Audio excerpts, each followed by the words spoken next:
Welcome to the Macmillan Report. I'm Marilyn Wilkes, your host, and our guest is Daniel Keniston, an assistant professor of economics at Yale University. Professor Keniston's research focuses largely on the role and structure of markets in developing countries, with other interests in governance, technology, adoption, and economic history. Today we talk with Professor Keniston about two recent studies he's conducted in India on reforming police departments and deterring drunk driving. Welcome, Professor Keniston. Thanks so much. It's a pleasure to be here. Let's begin talking about the study you have worked on in terms of the reform in police stations in Rajasthan. What gave you the idea to do the study? Well, we initially met some of the very senior officers in the police, and they had a feeling that they weren't getting good feedback on how effective their reform projects were. Mm-hmm. So individual officers would come up with a reform project, and then they would implement that project. And while they were implementing it, their subordinates would say that it was the greatest thing that ever happened to the police, but as soon as they got transferred to somewhere else, the project would stop functioning entirely. Mm-hmm. So they wanted to bring in some outside agencies to help give them a much more scientific evaluation of the effectiveness of various reform projects that they were doing. Okay, and give us an overview of the project. I know there were 4 different parts of it. Yeah, we tried 4 different approaches to reforming the police, mm-hmm. all kind of aimed at improving the police efficiency and also improving how the population viewed the police. Mm-hmm. So the first thing we did was just a general training approach, where we took some officers and we gave them both kind of public relations training as well as more concrete investigative training, sort of a refresher on how to collect fingerprints, a refresher on how to collect genetic material, that sort of thing. Mm-hmm. The second thing we did was we froze all transfers of police from station to station. So any police officer that was in a police station had to stay there for, up to 2 years. Mm-hmm. And this was because as of now, actually in Rajasthan and all of India, transfers are used as a way of kind of rewarding favorites and punishing people who are kind of down in the police through a kind of backdoor channel. Mm-hmm. So there's some locations that are better liked than others. Maybe it's in a big city, or maybe it's in an area which has a lot of potential for collecting corruption money. Sure. And those are used as a reward, whereas other ones in rural areas or where there's less corruption potential are used as punishment. So what we tried to do was eliminate that channel by stopping all transfers for 2 years. In addition to that, we implemented some more stuff within the police stations that were a little similar. So we also made a duty rotation system within the police station and attached that to a 24-hour break every week. So mm-hmm. actually as of now, currently, the police in India don't ever get a day off and are on duty 24 hours a day. Oh my goodness. So we wanted to test and see, if we actually scaled it down a little bit, that has made them work only 6 days a week rather than 7 days a week, would they be more productive for the remaining 6 days a mm-hmm. week? And also we rotated the duties that they did within the station. And finally we did a 4th intervention, which was a community observer. So the idea was that every day in the month, a new person from the community would come in and just sit in the police station for 3 hours. And they weren't supposed to, do any work or do anything like that. They were just supposed to see how the police operated. Mm-hmm. And the idea there was sort of twofold. On the one hand, we wanted to give some members of the community, especially sort of more influential members like the local high school principal or local doctors, that kind of thing, sort of some insight into how the police did their job in non-crisis situations, because we felt that most people only saw the police when something was bad, like they were getting arrested or there was a crime or something like that. On the other hand, we also wanted to ensure that for at least a few hours in a day, other potential crime victims or that kind of thing could come into the police station and know that there was another member of the community there. So if they were, for example, intimidated by the police or thought they would be forced to pay a bribe, they could go during this 3-hour period when there was a community observer there and know that they wouldn't be sort of alone in the police station. Mm-hmm. So those were the 4 different interventions that we experimented with. Okay. You also, as part of your study, conducted a crime survey, which my understanding is it's the first that was ever done in India. Talk a little bit about that. Yeah, that's right. So in places like the U.S. or Europe, or really almost all developed countries, crime is measured primarily through a household survey. So many people out there in America, maybe not us, but some people are getting interviewed every year about whether they are victims of crimes. In India, that's not the case. In India, crime is measured by the number of crimes that are reported to the police. So this leads to kind of a perverse situation where if a certain police officer or even a politician wants to reduce crime, all they have to do is stop actually registering the cases in their logbooks, and crime is automatically lower. In fact, it's even more perverse than that, because if, for example, the local police doesn't seem very friendly to the population or is intimidating or that kind of thing, the local population may just not even bother to report a crime, and it will seem as if crime is lower in that case as well.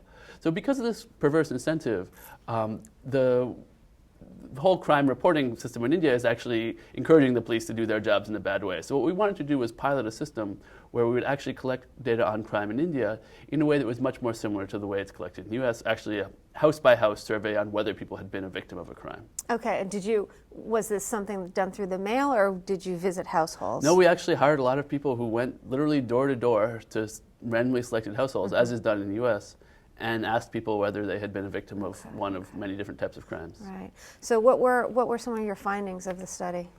We found several different things. First of all, the crime survey found that indeed crimes were very largely underreported in India, and in different categories, different amounts of underreporting. And what we found in the effect of our interventions was actually very interesting. So some of them didn't work at all. Bringing them, remember, the community didn't work at all. The weekly day off and duty rotation, no effect. We did find some small effects of the freeze-on transfer and the training, particularly on people's reported fear of the police, and also on how satisfied crime victims were with how the police had dealt with their cases. But I think the real sort of broad takeaway of this was that the two interventions that did work, that is the freeze-on transfers and the training, were ones that could be implemented much more from the top down. On the other hand, the others, the community observers and the weekly off and the duty rotation, required the head of the police station, the police chief at that individual station, to kind of buy in. And what we found was that those people, the local police chiefs, were very resistant to the whole program, because they saw that they didn't feel that there was anything in it for them, and they also felt that they would be transferred very soon, maybe in a year. So they didn't believe in the freeze-on transfers. They thought they would be transferred very soon, and they didn't feel that there was any any gain for them for investing sort of in the long-term relationship with the community or the long-term morale of the other police staff in that police station by implementing these programs, because they felt they would just leave very soon. Right. Well, that doesn't bode very well for the community, I would imagine, then. Unfortunately not, no. Right. Okay, let's talk about another study you've done about deterring drunk driving in the same area of Rajasthan. And I'm curious, did this study grow out of the work you did initially with the police reform? Yes, it absolutely did. So our first police reform project was very broad. We were trying to broadly reform the whole relationship of the police with the community, and as I mentioned, we were only partially successful in that. So for our second work with the Rajasthan police, I think both we and the police felt that it was time to focus on something much more quantifiable and direct. So we chose drunken driving, which was a priority of the police at that time. And in particular, one of the things we did in the second study that built off of what we learned about the importance of motivating the staff, particularly at the lower levels, was to try experimenting with giving some police staff extra incentives to actually do the sobriety checkpoints that they were assigned. So in fact, we learned from the experience that really what the Rajasthan police value is a good transfer, so that we took some police and we offered them a transfer to a more desirable location if they performed well enforcing drunken driving. So we actually tried to use that perverse incentive as a carrot to help enforce bribe, drunken. basically. Yeah, well, we don't call it that. Yes. and part of this was also a first because it's the first time you conducted randomized evaluations of sobriety checkpoints, and it's one of the only policing experiments in the developing world. So, you're doing a lot of new stuff over there, which I think is great. So, kind of give us an overview. How did the study work? Yeah, so that, more broadly, these police experiments have been done in the U.S., but sort of at a very slow rate, and actually much more in the 60s and 70s. So we're kind of taking that literature and applying it to India, but also extending it a lot. And what we found on the roadblocks was, one of the things we were testing was whether it's better to have surprise roadblocks, so where the population doesn't know where the police are going to do it, or to always have a roadblock at, say, the most dangerous location, maybe right outside the area where all the bars are, that kind of thing. You could imagine, that really if you want to stop people, it's obvious where you should put the roadblock, and if everybody expects there to be a roadblock there, no one will drive drunk on that section of road. So what we found was actually that the surprise checkpoints were more effective, that keeping people on their toes works better, and in particular we actually were able to document or quantify the effect that if you put up a fixed roadblock, it becomes less effective over time because people actually learn where it is. Right. Whereas the surprise roadblocks we didn't see the kind of learning effect there. We managed to keep people sufficiently surprised that they didn't figure out where to go to avoid. Yeah, that makes sense to me. But curiously, in this country, I often read in newspapers around holiday times that there's going to be, a checkpoint at such and such a location, and that always, I always wondered why they do that. I think probably has to do with some kind of legal issue, would be my guess. But that wasn't necessarily the case in India. Well, actually, different countries do it different ways. So a particularly interesting example is the French, who initially made the locations of their radar guns secret, and then told everyone where the radar guns were in order to prevent them from speeding at those exact points, and then made them secret again. So this is clearly kind of a policy question that the police departments haven't really figured out, is whether you should go surprise or fixed. It seems like some departments in the U.S., as you suggested, are moving in the more fixed direction, but certainly for enforcing speed on highways, in the U.S. highway patrols have very much taken up the surprise. Sure, right, surprise exactly. approach. So what can we take away from this drunk driving study? Well, I think that really, the surprise approach is more effective. And another thing that we did was we also, like I mentioned, compared these police staff that we had incentivized with the promise of, future good postings with just normal police staff who had no greater incentive to work than the police normally do have.